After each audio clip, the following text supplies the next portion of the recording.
할렐루야. 오늘도 말씀으로 주님과 동행하시는 여러분을 주님의 이름으로 축복합니다. 함께 보실 말씀은 창세기 41장에서 42장 말씀이 되겠는데요. 쓰임받는 요셉에 대한 이야기가 전개되고 있습니다. 하나님은 준비가 되시면 쓰십니다. 요셉이 준비가 완료되자 하나님께서 요셉을 사용하시는데 어디에 사용하시느냐? 대기근 중에 애굽을 포함한 인접 국가의 백성들의 생명을 구하고 더불어 아버지 야곱의 집안 식구들을 다 애굽으로 인도하여서 한 민족으로 세워지게 하는데 요셉이 쓰임받습니다. 하나님께서 준비된 요셉을 쓰시는 모습을 보면 참 신비롭다는 생각이 듭니다. 41장, 42장이 바로 그 내용이죠. 첫째는 바로가 꿈을 꾸게 합니다. 그게 요셉이 쓰임받는 것과는 아무런 연관이 없는 것처럼 보입니다. 그것만 놓고 보면 바로 왕이 하루에 꿈을 두 가지를 동시에 꾸게 되는데요. 첫 번째는 아름답고 살찐 암소가 나일 강변에서 저렇게 있는데 후에 그 7 암소를 흉하고 파리한 아주 야윈 7 암소가 나타나서 잡아먹어 버립니다. 그러고 나서 잠이 깨었다가 다시 잠이 들었는데 이번에는 또 무성하고 충실한 7 이삭이 나왔는데 이어서 나온 그 가늘고 아주 마른 7 이삭이 그 실하고 충실한 7 이삭을 삼키는 꿈을 꾸게 됩니다. 이게 도대체 무슨 꿈인지 그 애굽의 지혜자들을 불러놓고 해석을 부탁했는데 아무도 해석해 주는 자가 없었어요. 괜히 적당히 말을 했다든지 또는 찍어서 괜히 이렇게 잘못 찍었다가 이렇게 털리면 그건 자기 목숨을 내둬야 되는 거거든요. 그런데 바로 그때 이 애굽의 바로 왕의 술 맡은 관원장이 2년 전에 요셉이라는 청년과 했던 약속이 퍼뜩 생각이 났어요. 그때 분명히 자기가 요셉의 해석대로 해몽대로 복직되면 요셉을 그 바로에게 그 상황을 사정을 이야기해 주겠다고 해놓고는 까마득하게 잊고 있었던 거죠. 그래서 이제 그 자초지종을 이야기하자 이제 바로 왕이 요셉을 옥에서 이제 끌어내어서 바로 왕궁으로 들이는 어명을 내리게 됩니다.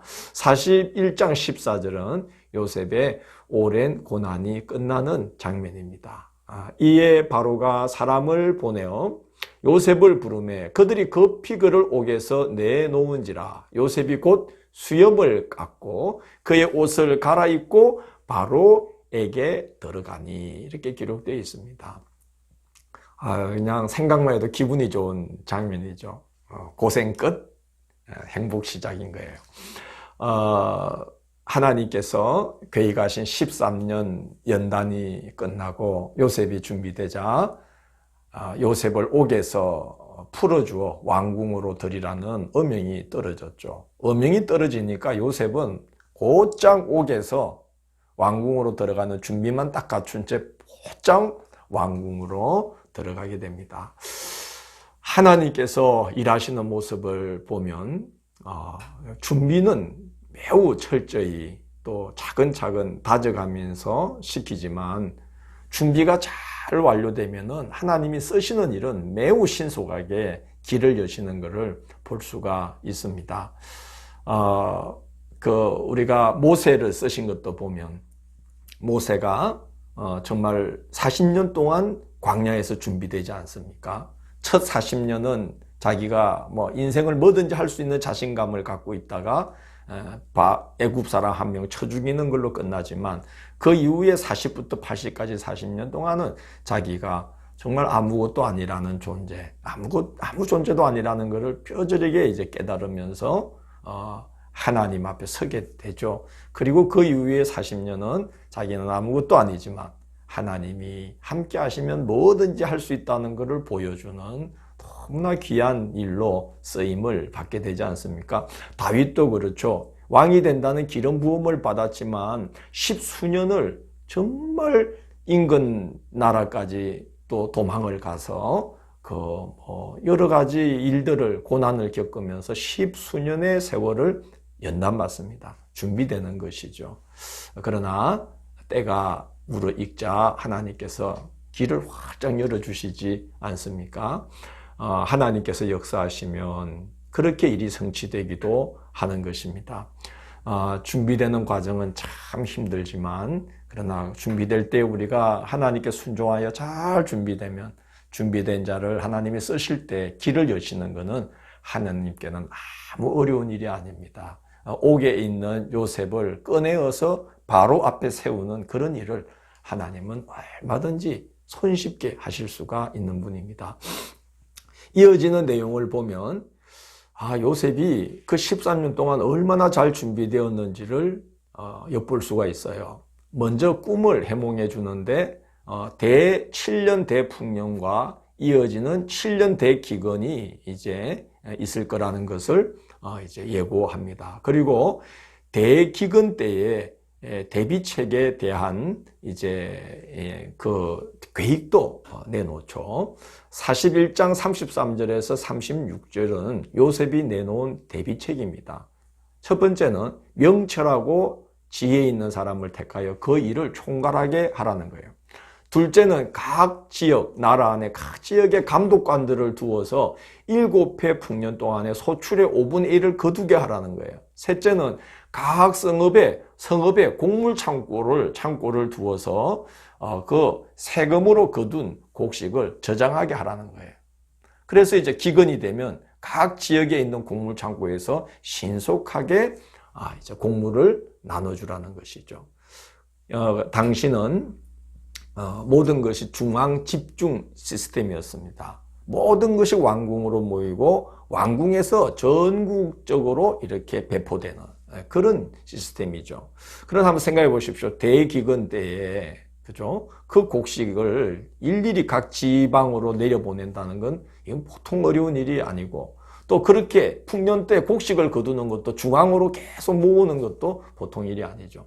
그러나 각 지역에 그걸 관장하는 자를 두고 곡물 창고를 지어서 각 지역에서 신속히 모으고 또 그리고 대기근 때에 각 지역에서 신속하게 곡물을 나눠주면은 일이 아주 합리적으로 신속하게 일이 추진될 수가 있는 것입니다.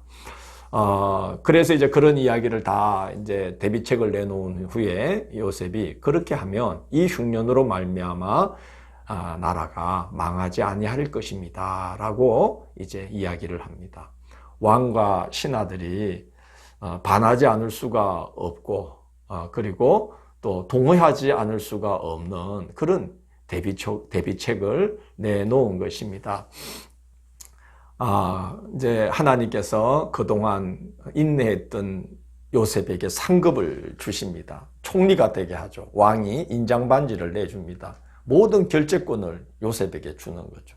그리고 버금 수레를 내줍니다. 버금 수레는 뭐냐 하면은 왕의 버금가는 수레예요. 그래서 행차할 때에 왕 다음으로 이제 그 수레를 타게 되는 그런 이제 수레가 바로 버금 수레예요. 그리고 아내를 줍니다. 그래서 그 아내를 통해서 두 아들을 놓죠. 첫째 아들은 므낫세다. 하나님이 내게 내 모든 고난과 내 아버지의 온 집을 잊어버리게 하셨다. 해서 잊어버린다는 뜻으로 므낫세라고 짓고요.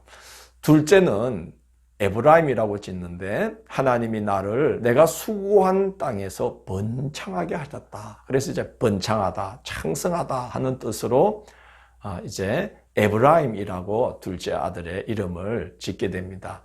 이 두 아들은 나중에 야곱이 요셉을 축복할 때에 이 두 아들은 아버지의 형제들과 동일한 반열의 복을 받습니다. 그래서 요셉이 이 두 아들로 인해서 그의 후손들은 두 지파가 되는 거죠. 그냥 요셉 지파 이렇게 될 것인데 그 두 아들로 인해서 이제 므낫세 지파, 에브라임 지파, 요셉은 이렇게 두 지파를 얻게 되는 그런 이제 사람이 됩니다. 그래서 이제 노동 의무, 국방 의무에서 제외된 레위 지파가 지파 계수에서 빠지고도 이스라엘은 12지파로 이스라엘이 구성되게 되는 것이죠. 7년 대기근을 통해서 야곱의 아들들이 애굽에 이제 정착하게 됩니다. 42장은 바로 그 역사가 시작되는 것을 알려주는 내용입니다. 기근이 온 지면에 퍼지자 야곱이 요셉의 형들, 그 10아들에게 곡식을 사오라고 애굽으로 보냅니다. 요셉의 형들이 애굽에 와서 곡식을 얻기 위해서 요셉 앞에서 땅에 엎드려서 절을 하죠. 요셉이 어린 시절에 하나님이 꾸게 하신 그 꿈이 있습니다. 형들의 곡식단이 자기 곡식단에 엎드려 절을 하는 꿈을 꿨는데 정말 그 꿈대로 된 것이죠. 형들을 봤는데 이제 형들은 요셉 앞에 섰지만 요셉을 전혀 알아보지를 못했습니다. 이미 장성한 나이고 그리고 총리의 위엄을 갖추고 있었기 때문에 아마 감히 고개를 제대로 들어서 똑바로 쳐다보지도 못했을 겁니다. 그러나 요셉은 형들을 보는 순간 아버지 야곱과 그의 식솔들을 다 애굽으로 데려올 계획이 머릿속에 이렇게 탁 떠오르는 겁니다. 연단받는 동안 하나님이 요셉에게 주신 지혜가 어느 정도인지 우리가 알 수 있죠. 형들을 보는 순간 스케줄이 쫙 머릿속에 진행이 되었던 거예요. 그래서 형들을 이제 그 정탐꾼으로 몰아세우죠. 그리고 이제 형들이 변명하는 가운데 막내 아우 동생이 있고 또 그 위에 있는 형은 어떻게 지금 없어졌고 하는 이야기를 듣는 순간 이제 베냐민도 데려와야 되겠다 그 생각을 하고 둘째 형 시므온을 볼모로 잡아놓고 그의 형제들을 이제 아버지에게로 돌려보내서 막내를 데리고 오라 그렇게 이제 이야기를 합니다. 그렇게 해서 이제 아버지 집의 식구들이 다 애굽으로 들어오게 되는 일이 시작이 됩니다. 참 하나님께서 이렇게 준비하시고 준비된 요셉을 너무나 귀하게 쓰시는 모습을 봅니다. 그렇기 때문에 우리가 준비될 때에 철저하게 우리는 자기를 낮추고 자기를 정말 십자가에 못 박고 하나님만 꼭 붙드는 사람으로 그렇게 우리가 준비되어야만 하겠습니다. 전능하신 하나님의 손 아래에서 겸손하라. 때가 되면 너희를 높이시리라. 그렇게 성경에 기록되어 있습니다. 그러니까 우리가 준비되는 동안에는 정말 철저하게 준비되기 위하여서 순종하고 하나님의 손에 나를 맡겨서 하나님이 빚으시는 대로 우리를 맡길 때에 참 귀한 그릇으로 우리가 준비되지 않겠습니까? 이제 이 한 해 동안 그렇게 잘 준비되는 여러분의 하루하루가 되기를 원합니다. 내일 15일 금요일에는 43장, 44장으로 변화받은 요셉의 형제들에 대해 말씀을 나누도록 하겠습니다. 함께 해주셔서 감사합니다. 기도하겠습니다. 주님, 오늘도 저희가 잘 준비된 요셉을 하나님께서 너무나 귀하게 쓰시는 내용을 저희들이 봤습니다.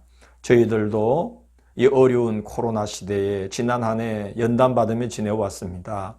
이 한 해도 저희가 잘 준비되어서 하나님이 계획하신 때에 하나님의 귀한 역사를 위하여 잘 쓰임받도록 이 한 해도 준비되고 또 준비된 만큼 복되게 쓰임받으며 하루하루를 살아갈 수 있도록 인도하여 주옵소서. 예수님 이름으로 기도드립니다. 아멘.